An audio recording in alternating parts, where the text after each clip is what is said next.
Upo-upo na lang. Ang mga Kristiyano, mga anak ng Diyos, ay dapat kumikilos. You should make a difference in this life. By what? By sacrificing your time. Ulitin ko, mga kapatid ko. Ano pumipigil sa'yo kung bakit hindi ka makapag-commit kay Lord? Internet? Facebook? Television? Barkada? Mga mahal mo sa buhay?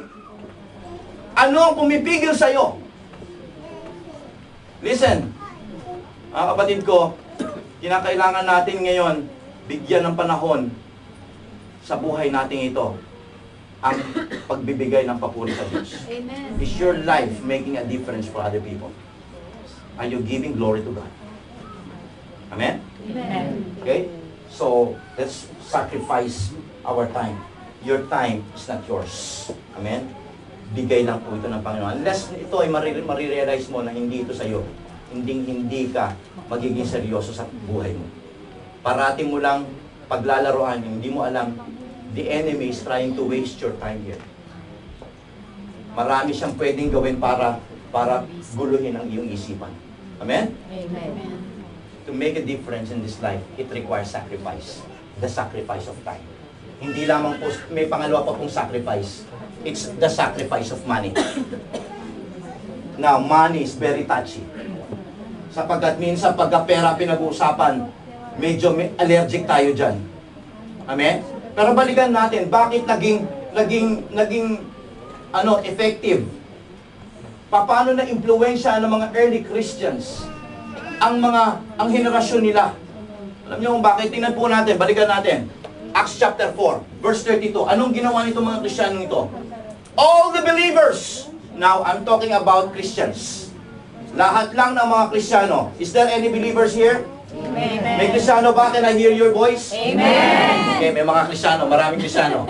All the believers were one in heart and mind. Tingnan natin to. No one claimed that any of his possession was his own, but they shared everything they had. They shared everything they had. Lahat ng mga Kristiyano sa panahon nila, okay, they realize na ang possession, ang yaman, ang mga bagay na meron sila, okay, ay hindi galing talaga sa kanila. Pakinggan po ninyo mabuti ito.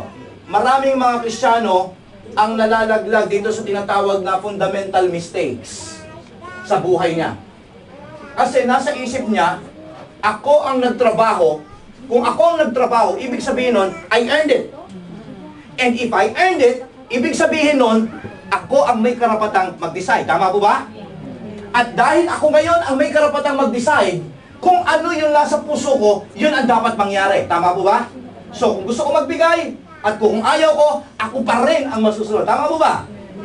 But until the time na ma-realize mo na ang possession o yung pera o lahat ng bagay na tinatanggap mo dito sa lupang ito ay hindi sa iyo kung hindi galing sa Diyos, dito mo lang ma-realize at dito mababago ang iyong attitude.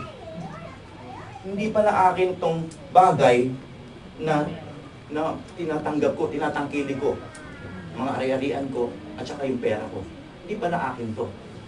Kapag ka na-realize mo, doon lang magbabago ang iyong attitude sa pagbibigay at pagsasakripisyo ng pera mo para sa Panginoon. Alam po ninyo, mga kapatid, maraming gusto kong isipin natin dito, okay? Ang pera, kagaya ng time, ang pera ay bigay lang yan ng Diyos sa'yo. Alam niyo kung bakit?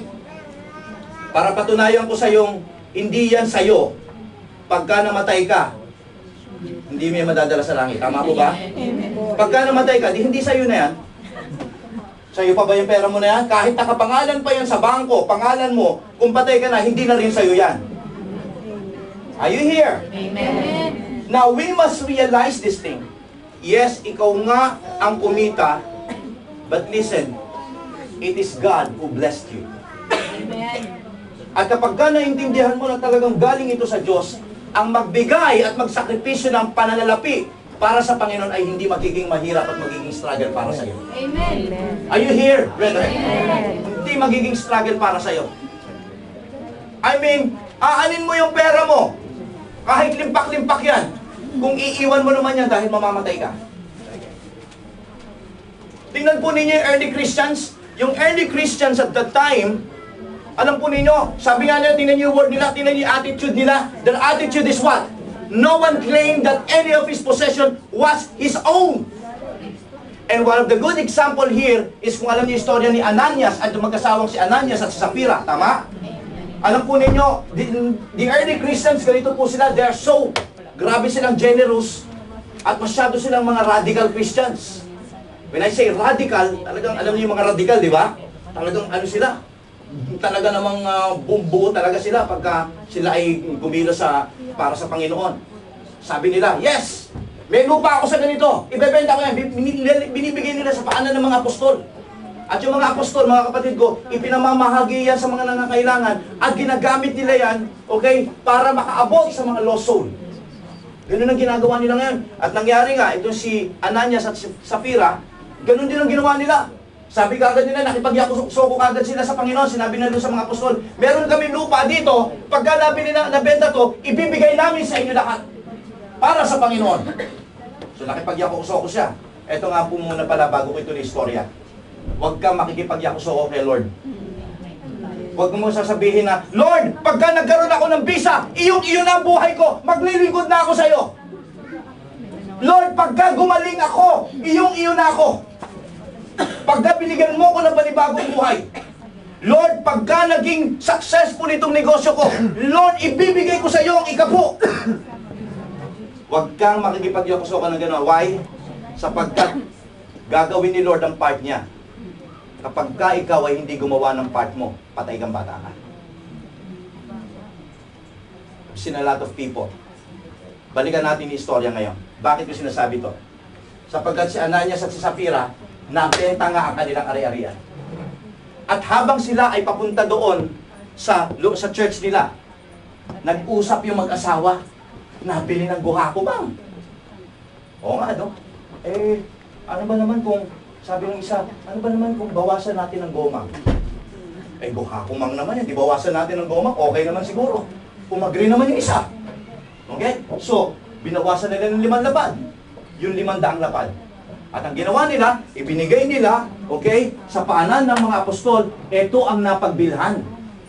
Ano ang nangyari? Nangusap ang Banal na Espiritu kay Pedro at sabi niya gano'n, sabi ni Pedro sa kanila, hindi niyo ba alam na kayo ay nagkasala sa Banal na Espiritu?